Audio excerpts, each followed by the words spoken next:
Muy buenas noches, queridos amigos. Gracias a Dios, un viernes más de este curso básico de doctrina espírita, dictado por Álvaro Vélez Pareja, de Cartagena para el mundo. Gracias por su compañía, por su fidelidad de muchas personas pues, que nos vienen acompañando consecutivamente los viernes. Este curso se hace sin ningún afán de protagonismo, simplemente una generosidad del corazón de Álvaro para todos los seguidores de la doctrina espírita, además que quedan todas estas lecciones grabadas, inmortalizadas también en la parte tecnológica. Entonces, como todo evento espírita, vamos a iniciarlos con una oración. Así que únanse conmigo de pensamiento y de sentimiento para pedirle ese plano espiritual superior que sabemos que se une y que se reúne cuando dos o más quieren adorar, estudiar, aprender de las leyes de Dios, como es la ley que vamos a aprender hoy, la ley de evolución y de progreso, que es una ley universal. Pedimos especiales bendiciones para nuestro conferencista, su guía espiritual, su guía doctrinario, para que su verbo pueda ser fluido, para que pueda hacerse entender por todos nosotros, encarnados y desencarnados, que en directo y en diferido vamos a disfrutar de estas lecciones. Muchas gracias y que así sea. Álvaro, muchas gracias. La palabra es tuya. Lección número 12.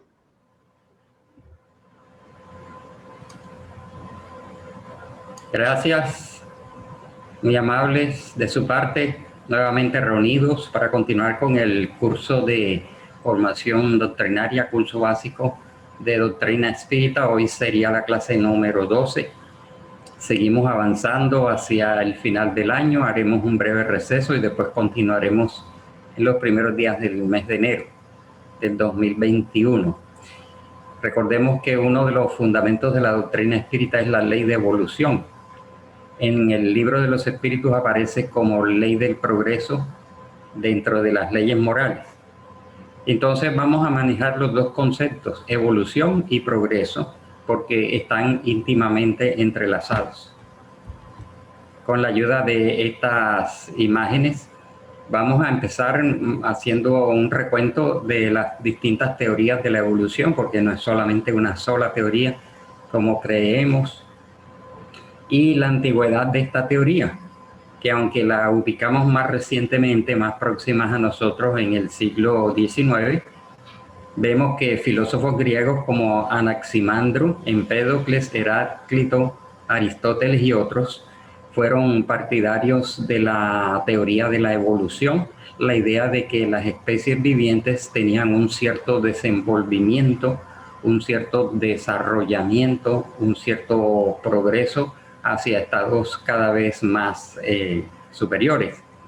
En la Edad Media esta idea fue compartida por Agustín de Hipona y algunos escolásticos como Tomás de Aquino y otros seguidores. También en el Renacimiento algunos autores, algunos pensadores comentaron desde su punto de vista y de acuerdo al alcance de la ciencia de su época la idea de que los animales, los seres vivientes y el hombre tenían un cierto proceso de encadenamiento y de evolución.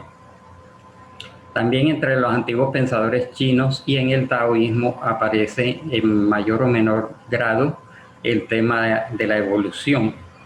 Y encontramos investigando que algunos autores musulmanes como Al-Jahiz escribió el libro de los animales, y otros autores de esta filosofía musulmana también compartieron la idea de la evolución de las especies. Entonces, esto nos da una idea de que es una teoría bastante antigua, ¿no? Sin embargo, vemos que varios autores, porque normalmente creemos que la teoría de la evolución es de Charles Darwin, y allí nos quedamos. Resulta que Hans Christian Vander, quien vivió en el siglo XVIII, 1794-1865, fue uno de los autores que en cierta forma trató este tema en varios textos, ¿no? Ahí vemos su imagen abajo a la izquierda. Seguidamente, Juan Bautista Lamarck en el siglo XVIII y desencarnó en el siglo XIX, también es uno de los padres de la teoría de la evolución, junto con Charles Darwin y Alfred Russel Wallace. Charles Darwin y Russel Wallace en Inglaterra y Lamarck en Francia. Ahí vemos sus representaciones y sus fotografías de los dos últimos. A estos cuatro autores, pero más que todo Lamarck, Darwin y Wallace, Russel Wallace, se le atribuyen la que conocemos hoy en día como la teoría de la evolución de las especies, y se considera que Lamarck formuló la primera teoría de la evolución y propuso que los organismos en toda su variedad habían evolucionado desde formas simples creadas por Dios, y postuló que los responsables de esa evolución habían sido los propios organismos por su capacidad de adaptarse al ambiente. Es decir, que vamos a ver que estos autores trataron de compaginar la teoría del creacionismo, que conocemos muy bien, ¿no? Como uno de los fundamentos de nuestra doctrina, Dios como el creador, y la teoría de la evolución, que para algunos es una, y todavía lo siguen viendo como una oposición, porque consideraban que no podía haber creación y evolución. Los cambios en ese ambiente generaban nuevas necesidades en los organismos, necesidades de vida, ¿no? De alimentación, supervivencia, reproducción, y esas mismas necesidades impulsaban a estas especies a desarrollar mecanismos y órganos, tejidos y funciones para irse adaptando. Y esas nuevas necesidades conllevaban una modificación de los mismos que sería heredable. Esta es otra de las claves, ¿no? De que además del proceso de adaptación natural, se producían unos cambios para sobrevivir en los distintos ambientes y ante los distintos desafíos, ¿no? Pero que esos cambios, esas modificaciones eran heredables a sus congéneres. Se apoyó para la formulación de su teoría en la existencia de restos de formas intermedias extintas. Recordemos entonces cómo nos muestra la paleontología, que vamos a estar mencionando el tema de los fósiles. Y lo más familiar para nosotros es Darwin, ¿no? Él escribió el libro El origen de las especies en 1859 con numerosos ejemplos extraídos de la observación de la naturaleza. Postuló que todas las especies de seres vivos han evolucionado con el tiempo a partir de un antepasado común mediante un proceso denominado selección natural.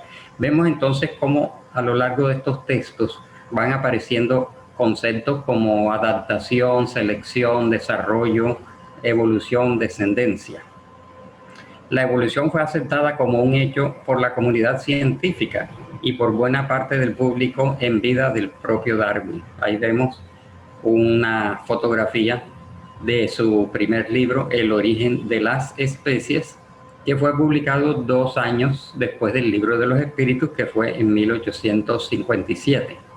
Pero ya antes de la aparición de la doctrina espírita, ya esta idea era debatida, era tratada.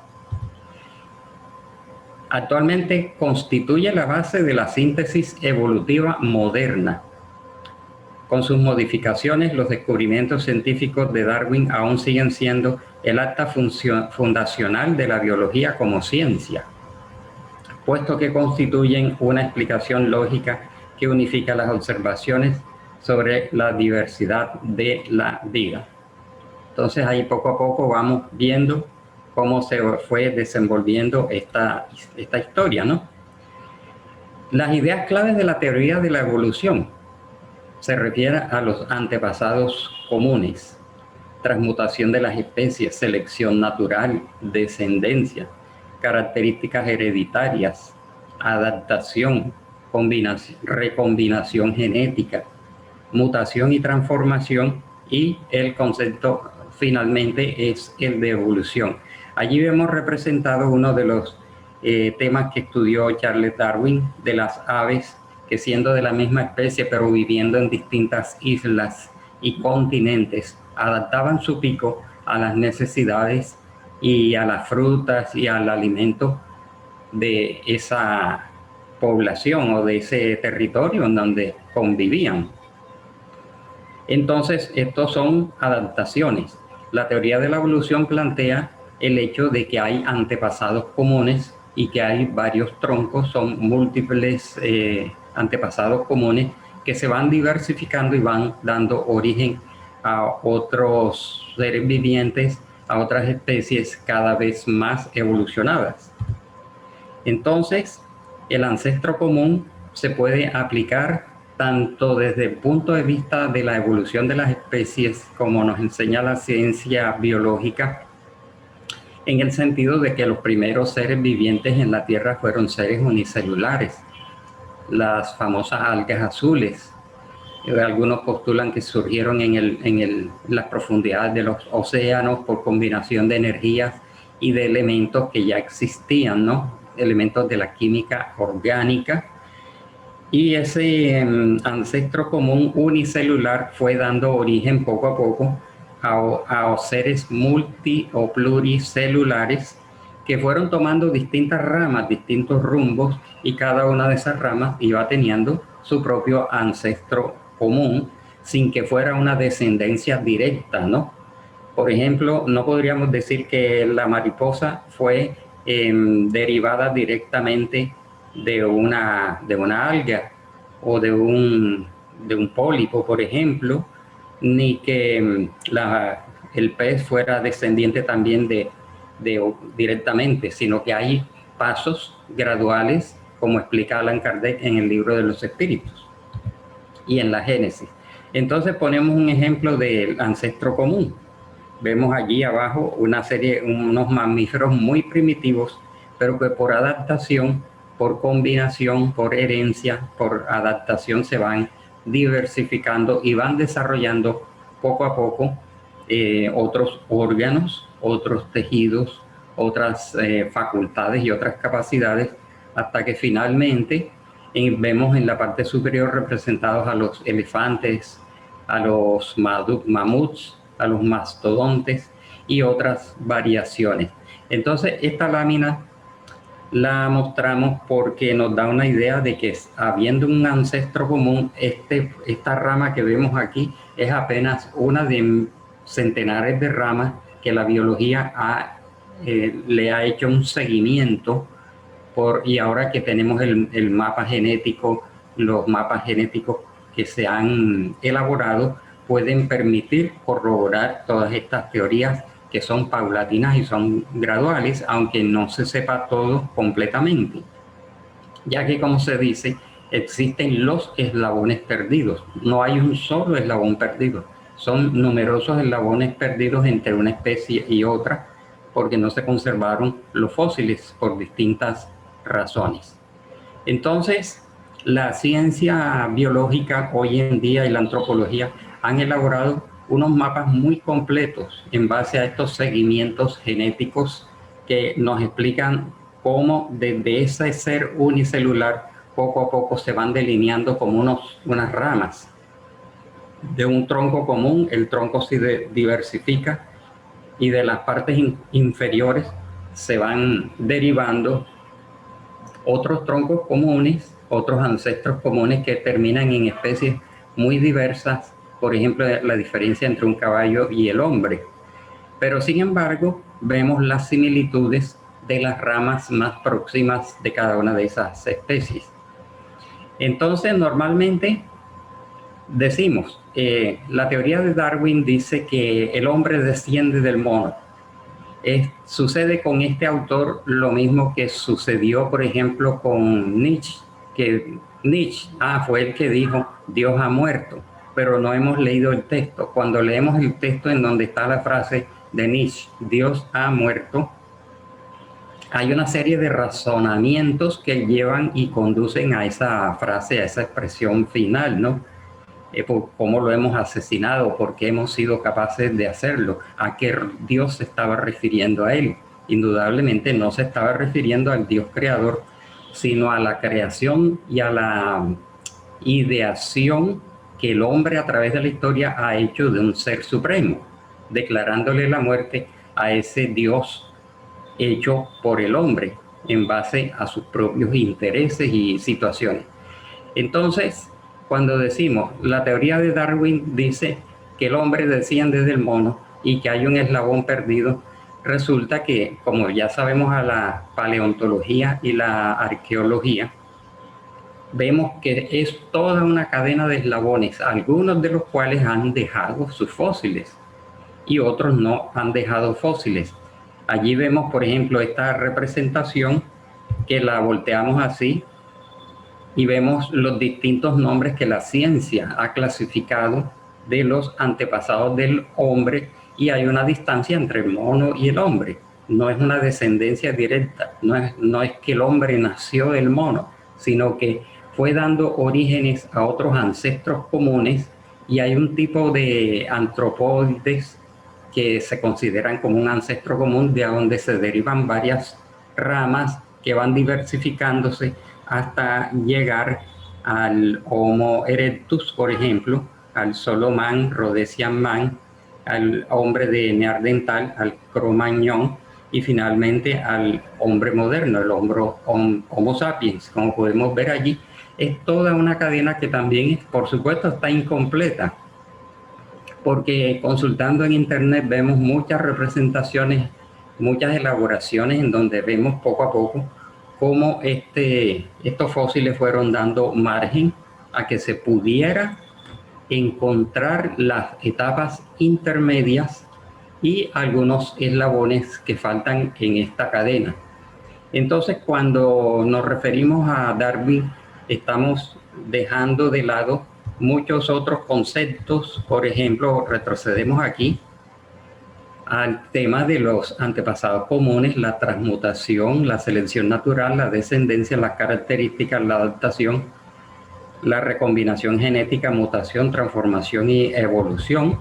Vemos que es toda una teoría, es todo un libro que por ningún motivo nosotros podríamos reducir a una simple frase con la cual estamos de acuerdo o no estamos de acuerdo.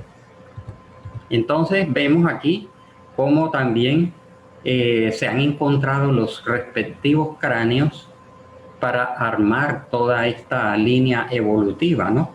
Todos los cráneos que han ido siendo organizados de acuerdo a la conformación del maxilar, de la mandíbula, las órbitas, el cráneo, el volumen en centímetros cúbicos de cada cráneo, cómo se ve una cadena secuencial.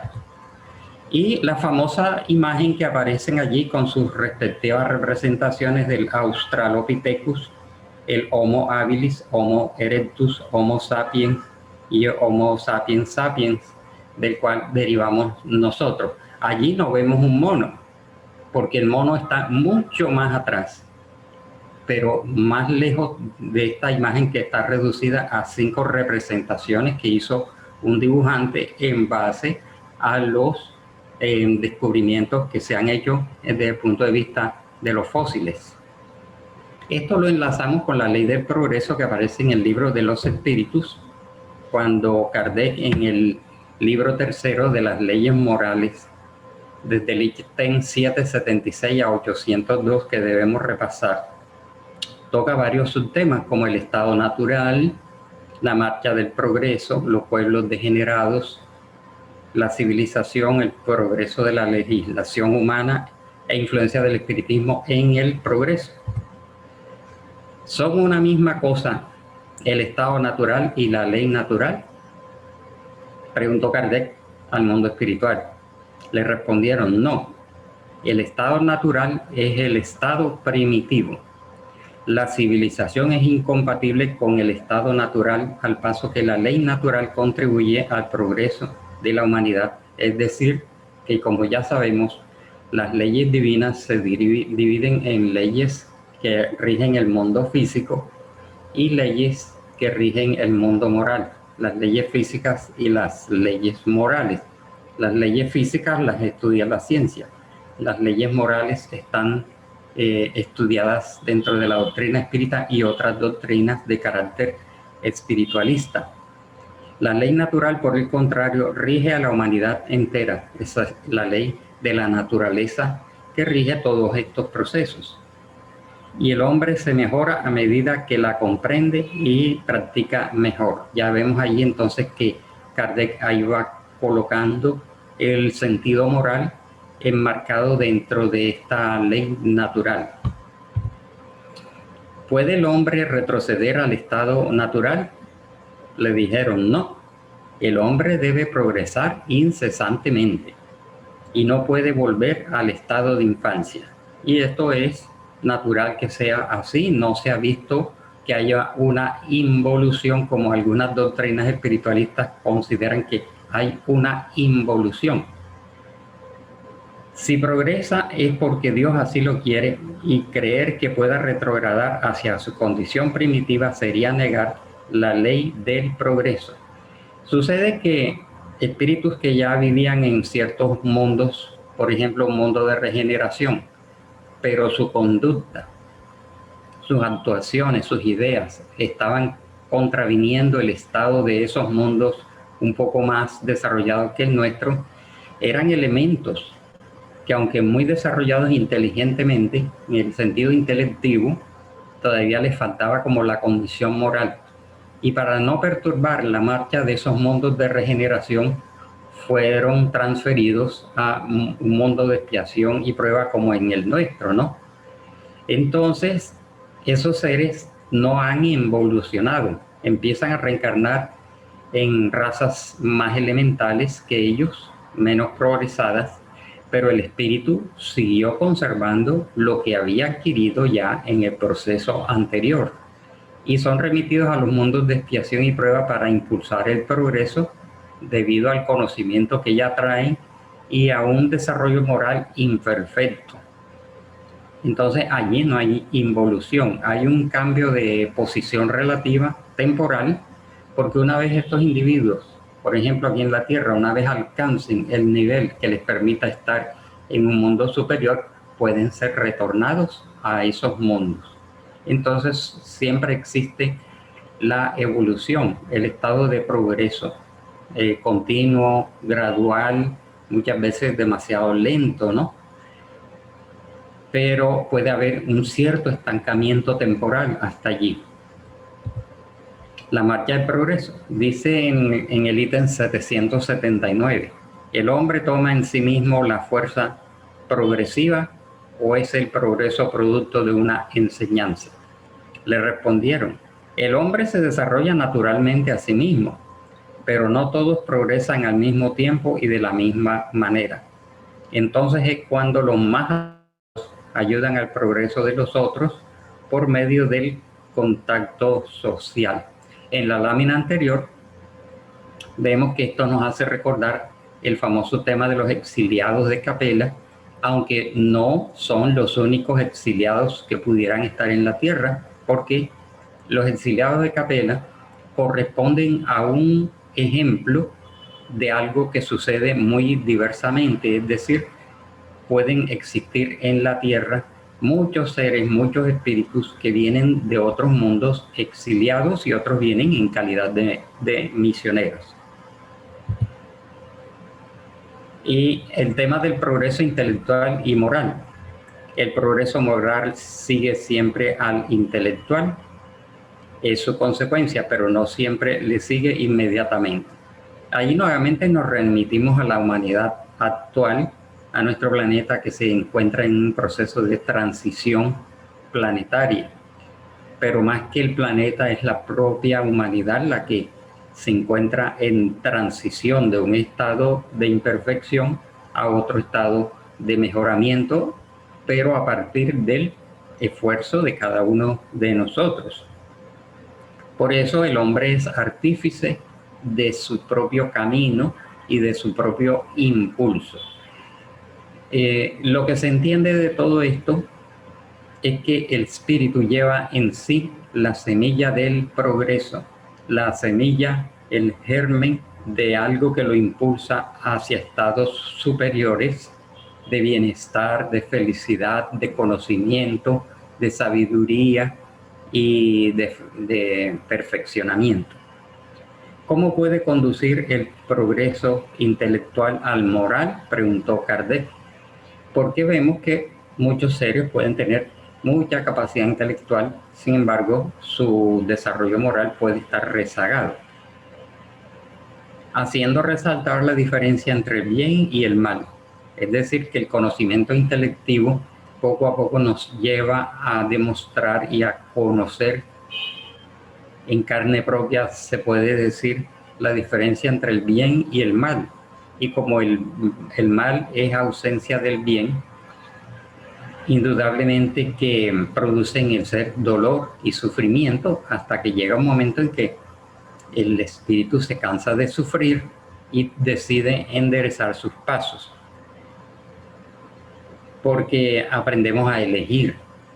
El desarrollo del libre albedrío sigue al de la inteligencia y aumenta la responsabilidad de los actos a medida que, a través de las distintas reencarnaciones, vamos comprendiendo las consecuencias del mal y las buenas consecuencias y efectos de seguir las leyes divinas, el camino recto, la práctica del bien. ¿A qué se debe entonces que los pueblos más ilustrados sean a menudo los más pervertidos? Respondieron los espíritus: el progreso completo es el objeto, pero los pueblos, como los individuos, no llegan a él más que paso a paso. Mientras no esté desarrollado en ellos el sentido moral, hasta pueden servirse de su inteligencia para hacer el mal, como efectivamente se ha visto a lo largo de toda la historia y de las grandes civilizaciones que, teniendo una industria, una arquitectura, un arte, una religión bastante elaborados, sin embargo, caían fácilmente en estados de perversión, de desvíos, de desatinos de todo tipo, y hasta pudieron destruirse los unos a los otros, ¿no? Entonces, mientras no esté desarrollados en ellos en el sentido moral, hasta pueden servirse de su inteligencia para hacer el mal. La moral y la inteligencia son las dos fuerzas que solo a la larga se equilibran. Es la característica de nuestra humanidad. Un gran desarrollo intelectivo, que por cierto también tiene sus límites, y un rezagado y confuso desarrollo moral. Preguntó Kardec: ¿es dado al hombre poder detener la marcha del progreso? Indudablemente no, pero sí estorbarlo a veces. ¿Qué debe pensarse de los hombres que intentan detener la marcha del progreso y hacer retrogradar a la humanidad? Pobres seres, a quienes Dios castigará, serán arrastrados por la corriente que quieren detener. Recordamos nuevamente que en varias preguntas y respuestas en el libro de los Espíritus aparece la palabra castigo, destino y otros términos que no hacen parte de los conceptos espíritas, ¿no? Porque era la creencia en ese momento de que Dios era un ser castigador. Sin embargo, aquí lo que se está hablando es de la justicia divina y de la ley de causa y efecto, en donde cada uno de nosotros, como bien sabemos, si obramos mal, vamos a recibir las consecuencias tarde o temprano de ese mal obrar, ¿no? Entonces dice: siendo el progreso una condición de la naturaleza humana, no es posible a nadie oponerse a él. Es decir, que el progreso, la tendencia evolutiva hacia estados cada vez más elevados, hace parte de la esencia del propio ser humano, y es Dios quien ha colocado en el alma ese impulso, ese germen que en un principio es ciego, pero que vemos que desde los seres unicelulares ya ese impulso hacía que estos seres buscaran el bienestar, el alimento, la protección, la reproducción. Es una fuerza viva que pueden retardar pero no ahogar las malas leyes. Cuando éstas son incompatibles con él, las barrena y arrastra con ellos a todos los que intentan mantenerlas. Y sucederá así hasta que el hombre haya puesto sus leyes en relación con la justicia divina, que quiere el bien para todos y no leyes hechas por el fuerte en perjuicio del débil, que es lo que a través de toda la historia conocida ha estado sucediendo. Leyes acordes con las épocas, con los pueblos y con los intereses de cada tiempo, pero que poco a poco se van aproximando, aunque parece que están todavía bastante lejos, de los códigos divinos, la llamada justicia divina, que encamina al ser hacia el bien y hacia su propia felicidad. El perfeccionamiento de la humanidad sigue siempre una marcha progresiva y lenta. Entonces dice que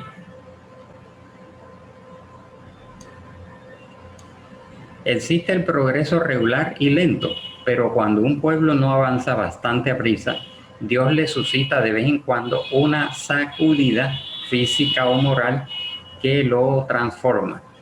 Entonces nuestro planeta como tal ha pasado de mundo primitivo a mundo de expiación. Se han dado sacudidas, cataclismos, convulsiones, impulsos, como dice allí, sacudidas que impulsan al ser humano hacia estados de desarrollo, ¿no? Cuando la marcha se vuelve muy lenta. Y pueden haber también sacudidas de tipo moral. En el momento actual que se recrudece la transición, estamos viendo sacudidas físicas y morales que nos van a llevar a un mejor estado. Y aquellos espíritus que no se adapten a estos cambios y sigan rebeldes a las leyes divinas, fácilmente pueden ser transferidos hacia otros mundos de expiación y prueba, haciéndose en nuestro mundo una selección, una depuración para que nuestra humanidad poco a poco vaya entrando en un periodo de regeneración. Por eso aparecen entonces estas calamidades destructoras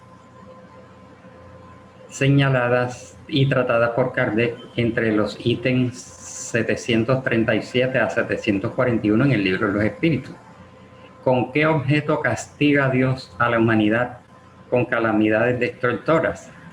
Porque se seguía viendo en esa época de Kardec, repito, el concepto de que Dios estaba castigando a la humanidad con estas calamidades destructoras, con estas plagas, las famosas plagas de Egipto, donde supuestamente Dios estaba castigando a los egipcios para que dejaran libre al pueblo hebreo, cuando no eran más que consecuencias de las convulsiones, los desequilibrios de la naturaleza. Y hoy en día parte de estos desequilibrios están siendo provocados por el mismo hombre que ha abusado de la naturaleza.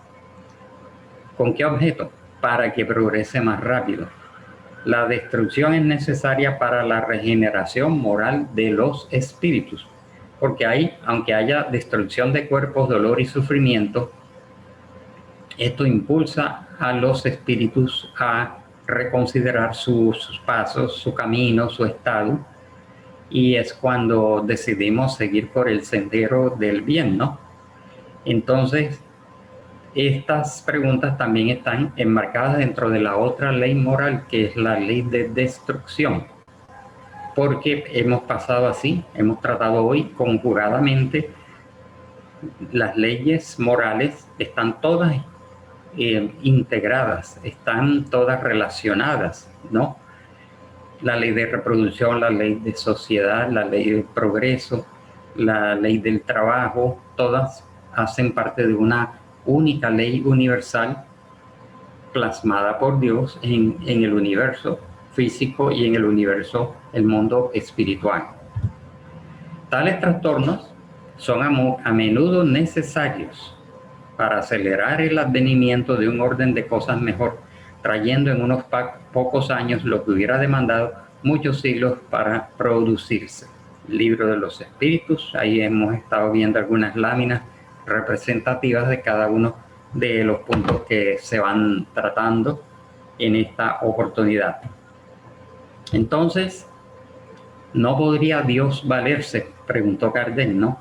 Era lógico que hubiera hecho esta pregunta. Pero ¿por qué Dios se vale de estos cataclismos, de estos desastres, de estas convulsiones, de estas revoluciones? ¿No podría Dios valerse para el mejoramiento de la humanidad de otros medios que no fuesen calamidades destructoras? Y respuesta, sí, y a diario los emplea, es decir, de otros medios que no son calamidades, puesto que ha otorgado a cada cual los medios para progresar mediante el conocimiento del bien y del mal, y también a través del trabajo y la sociedad. El hombre es el que no los aprovecha. Es menester, pues, que se le castigue en su orgullo y se le haga sentir su fragilidad. ¿Qué es lo que sucede? Como efectos de lo que el mismo hombre causa, que lo hace sufrir, y aunque él lo tome como un castigo, no son sino consecuencias que lo van a reeducar y a conducir a la práctica del bien. Obstáculos al progreso. ¿Cuál es el mayor obstáculo del progreso? El orgullo y el egoísmo. Hablo del progreso moral, pues el intelectual avanza siempre. Vemos hoy cómo la ciencia, la astronomía, la radioastronomía, la ciencia del espacio ha colocado ya sondas en cometas, en asteroides, han tomado muestras. Ya hay uno que está de regreso con esas muestras de ese asteroide, los viajes a la Luna, los proyectados viajes a Marte, los confines del universo que el hombre con estos modernos radiotelescopios han expandido el universo visible. Y en la actualidad ya se afirma que el universo visible es 200 veces más grande de lo que se creía en el siglo XX. Hace unas pocas décadas se decía el universo tiene un determinado tamaño, una determinada edad. Y a medida que se van desarrollando los radiotelescopios, y próximamente el año entrante será lanzado uno más sofisticado, más avanzado que el Hubble, eso ha dado margen a que el universo es mucho más grande de lo que se había calculado, porque el progreso intelectual avanza siempre, y al principio parece que da a aquellos vicios un aumento de actividad, desarrollando la ambición y el amor de las riquezas, que a su vez excitan al hombre a las investigaciones que ilustran su espíritu. Así es como todo se eslabona en el mundo moral y en el físico, y como del mismo mal puede salir el bien, es decir, así como de las guerras mundiales salieron otros inventos, y esto no justifica que se sigan haciendo guerras, ¿no? Pero el hombre en su imperfección moral, en su rezago moral, ha dado margen a mal utilizar su inteligencia. Pero semejante estado de cosas no tendrá más que una época y cambiará a medida que el hombre comprenda mejor que fuera del goce de los bienes terrenos hay una dicha infinitamente más grande y duradera, que son pues los bienes del alma, los bienes del espíritu, que poco a poco vamos conociendo. No hay razas por naturaleza rebeldes al progreso. Sí, pero cada día se anonadan corporalmente, es decir, van desapareciendo algunas de las razas que la historia antropológica y paleontológica nos muestra en sus fósiles, en sus resultados, en sus huellas, instrumentos, artefactos que han quedado, se ven que han desaparecido. ¿Cuál será la suerte venidera de las almas que animan esas razas? Respuesta: como todas las otras llegarán a la perfección pasando por otras existencias, Dios no deshereda a nadie. Es decir, que los espíritus de muchos pueblos, civilizaciones, razas que se destruyeron, que desaparecieron, no desaparecieron las almas, están de regreso, estamos de regreso desarrollándonos en la actual civilización. Así pues, los hombres más civilizados han podido ser salvajes y antropófagos, preguntó Kardec. Respuesta: tú mismo lo has sido más de una vez antes de ser lo que eres. Es decir, que los espíritus ya poco a poco le fueron dando a Kardec las pautas para comprender que hay una evolución del principio espiritual que ha tenido un recorrido por las distintas especies vivientes, que ignoramos muchas de ese proceso, pero que hemos pasado por esos estados de salvajismo, de razas semisalvajes y de razas primitivas. Es porque el principio espiritual evoluciona hasta constituirse propiamente en espíritu, poco a poco el desarrollo de la inteligencia, de la razón, del sentido moral y del libre albedrío. ¿En qué señales puede reconocerse la civilización completa? La reconoceréis en el desarrollo moral, es decir, nuestra civilización, por lo tanto, es incompleta, porque no tenemos ese desarrollo moral. Os creéis muy adelantados porque habéis hecho grandes descubrimientos e inventos maravillosos, porque estáis mejor alojados y vestidos que los salvajes, pero no tendréis verdadero derecho a llamaros civilizados hasta que no hayáis desterrado de vuestra sociedad los vicios que la deshonran y hasta que viváis como hermanos, practicando la caridad cristiana. Hasta entonces no seréis más que pueblos ilustrados y no habréis recorrido más que la primera fase de la civilización. Influencia del espiritismo en el progreso. ¿Llegará el espiritismo a ser una creencia vulgar o continuará siendo patrimonio de algunas personas? Patrimonio, por ejemplo, del movimiento espírita nacional e internacional, ¿no? Ciertamente llegará a ser una creencia vulgar y señalará una nueva era en la historia de la humanidad, porque está en la naturaleza.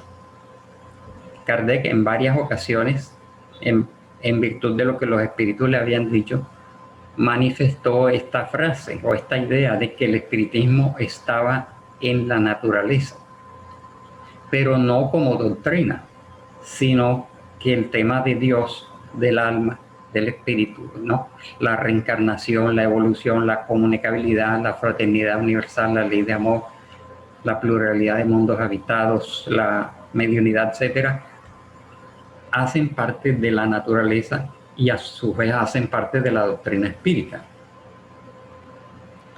Habrán de sostenerse porque está en la naturaleza y porque ha llegado el tiempo en que debe ingresar en los conocimientos humanos, como gradualmente se está dando, y hemos visto cómo muchos científicos e investigadores por fuera de la doctrina espírita han ido profundizando en el conocimiento de los fundamentos de la doctrina espírita, y aunque no lo llamen espiritismo, son verdades universales, son verdades eternas. El hecho de la existencia de Dios, la evolución, la comunicabilidad, el mundo espiritual, eso son factores que están en la naturaleza. Habrán de sostenerse, empero, grandes luchas, más contra el interés que contra la convicción, porque es preciso convencerse de que hay gentes interesadas en combatirlo, y las unas por amor propio y las otras por causas completamente materiales. Pero hallándose cada día más aislados los contradictores, se verán obligados a pensar como todo el mundo, so pena de ponerse en ridículo. Es decir, que las ideas, los conocimientos, los conceptos que hoy son manejados fácilmente dentro del movimiento espírita, poco a poco serán patrimonio de la humanidad. Es decir, ya son patrimonio porque está en la propia naturaleza de cada persona, solo que no hay una aceptación generalizada o abierta de estas realidades y enseñanzas. ¿De qué modo puede coadyuvar el espiritismo al progreso? Destruyendo el materialismo, que es una de las plagas de la sociedad, hacer ver a los hombres dónde está su verdadero interés. No estando el porvenir velado por la duda, el hombre comprenderá mejor que puede asegurarlo por medio del presente. Destruyendo las preocupaciones de secta, de casta, de colores, enseñará a los hombres la gran solidaridad que ha de unirlos como hermanos. Dice, puesto que el espiritismo ha de señalar un progreso en la humanidad, ¿por qué los espíritus no apresuran ese progreso por medio de manifestaciones tan generales y patentes que produjesen convencimiento en los más incrédulos? Le respondieron, vosotros quisierais milagros. Dios los derrama a mano llena ante vosotros y aún tenéis hombres que reniegan de él. El mismo Cristo convenció a sus contemporáneos con los prodigios que hizo. ¿No veis hombres que niegan los hechos más patentes que ocurren en su presencia? ¿No los tenéis que dicen que no creerían aunque viesen? No por medio de prodigios conducirá Dios a los hombres, porque los prodigios lo que conducen es al fanatismo, ¿no? Al dogmatismo. En su bondad quiere dejarles el mérito de que se convenzan por la razón. Ya en la parte final de la clase, vamos a ver si nos da tiempo con relación al tema de la evolución. Es bueno mencionar lo siguiente. Génesis capítulo 10, Génesis orgánico, el hombre corpóreo, número 28, y los antecesores y los subsecuentes. Tras una rápida observación de la escala de los seres vivos desde el punto de vista orgánico, se pueden ver que desde el líquen hasta el árbol, desde el zoófito hasta el hombre, hay una cadena que se va elevando en jerarquía sin interrupción y guardando una relación todos los eslabones entre sí. Siguiendo a paso la cadena de los seres, diría que cada especie es un perfeccionamiento, una transformación de la especie que la precede.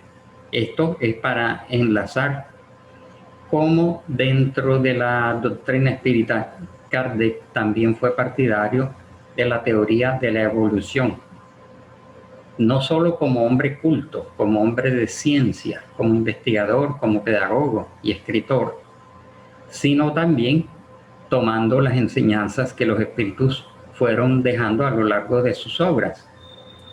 Puesto que el cuerpo del hombre se encuentra en las mismas condiciones que los demás cuerpos química y constitucionalmente, ya que nace, vive y muere de la misma manera, debe haberse formado bajo idénticas condiciones. Con relación a la génesis espiritual, los cuerpos de los simios pudieron muy bien haber servido de vestimenta a los primeros espíritus humanos, necesariamente poco adelantados, que vinieron a encarnar en nuestro globo. El cuerpo del simio era más aproximado que el de ningún otro animal para satisfacer las necesidades y poder ejercitar las facultades de aquellos espíritus. En vez de crearse un vestido especial para el espíritu, este encontró uno ya hecho. El espíritu ha podido vestir la piel del mono sin dejar de ser un espíritu humano, así como el hombre, cuando vista la piel de ciertos animales, continúa siendo hombre. Y ya vimos en las representaciones iniciales cómo es toda una cadena y una gran distancia entre el mono y el hombre. Pero ya vemos el enlace que Kardec hace con la teoría de la evolución.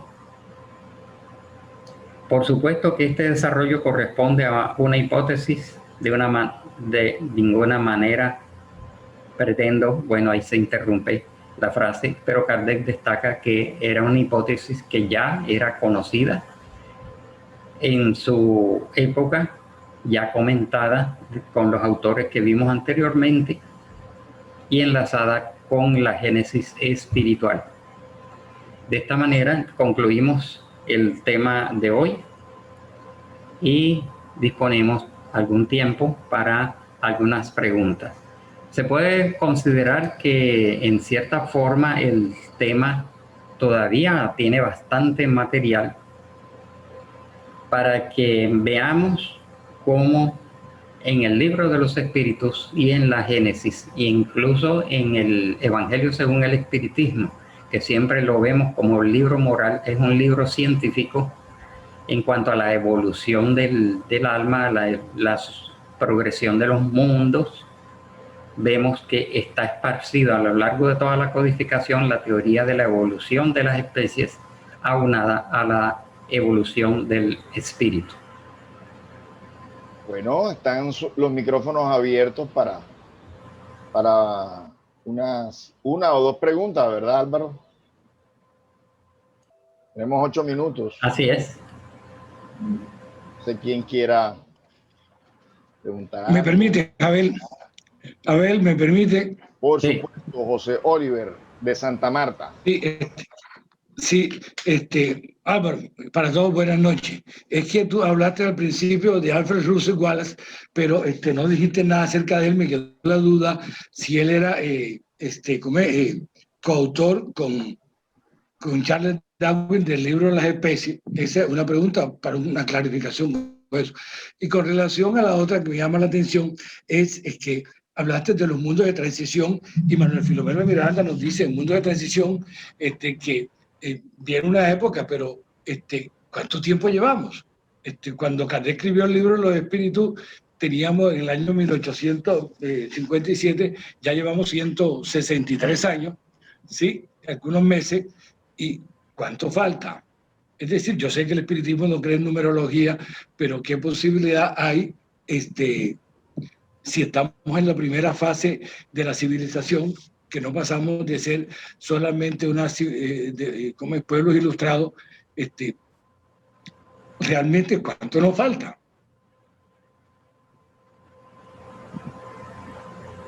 Sí, indudablemente que Alfred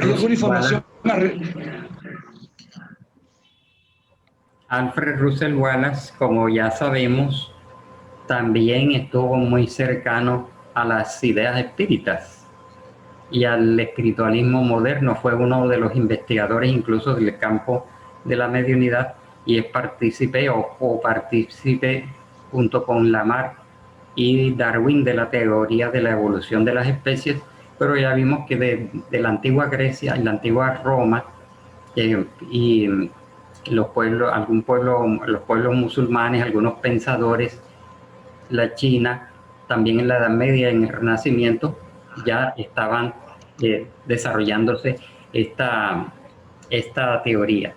Y en cuanto a las cifras, indudablemente, como tú has dicho, la doctrina espírita no se aferra a cifras exactas ni a estos tiempos marcados, porque como han dicho los espíritus, les hablamos en un tiempo diferente al nuestro, y es por esto que a menudo nos malinterpretan cuando se dice estas son cosas que sucederán prontamente.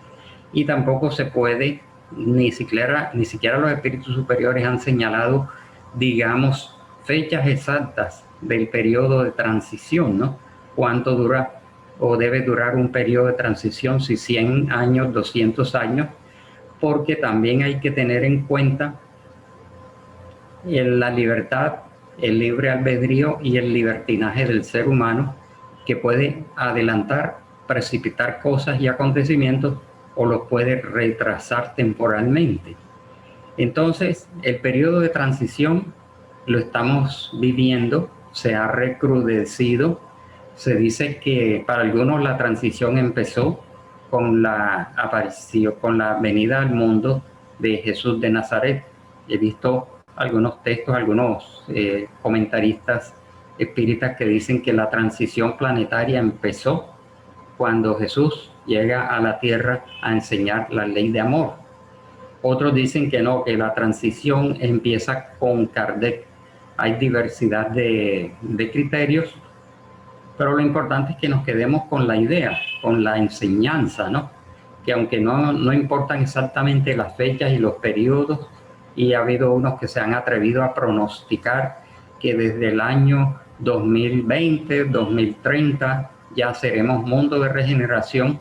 Hay otros que ya se atreven a decir que ya la Tierra es un mundo de regeneración, lo cual es un desatino, porque si leemos este libro científico que se llama El Evangelio según el Espiritismo, está descrita claramente cuál es la característica de un mundo de regeneración, y es que la palabra amor está escrita en todas las frentes y una perfecta equidad arregla todas las relaciones sociales, características que indudablemente la Tierra actual y la humanidad actual no tienen. Parece que estuviéramos en un sentido contrario.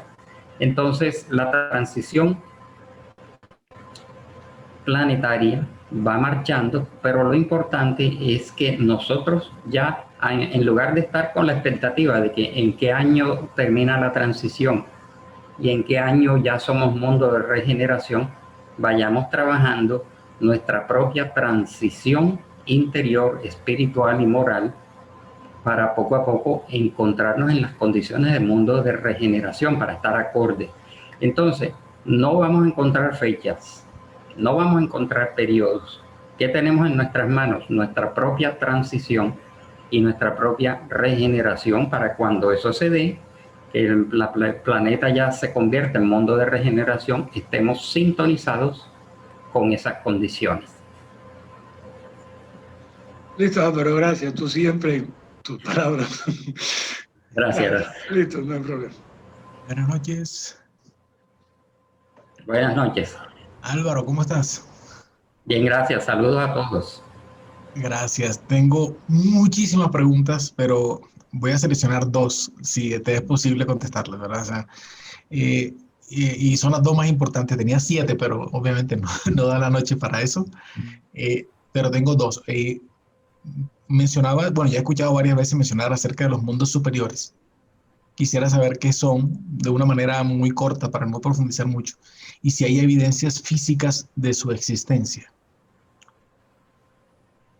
Para nosotros son informaciones de carácter mediúnico obtenidas a través de médiums acreditados y conocidos por Allan Kardec, ¿no? Cuando empezó a tener estas informaciones del mundo espiritual, Kardec era un hombre investigador, era muy rígido en sus análisis, en sus creencias, era hasta cierto punto escéptico, ¿no? Pero iba comparando las informaciones que los espíritus daban a través de diversos mediums y fue encontrando una concordancia y una lógica.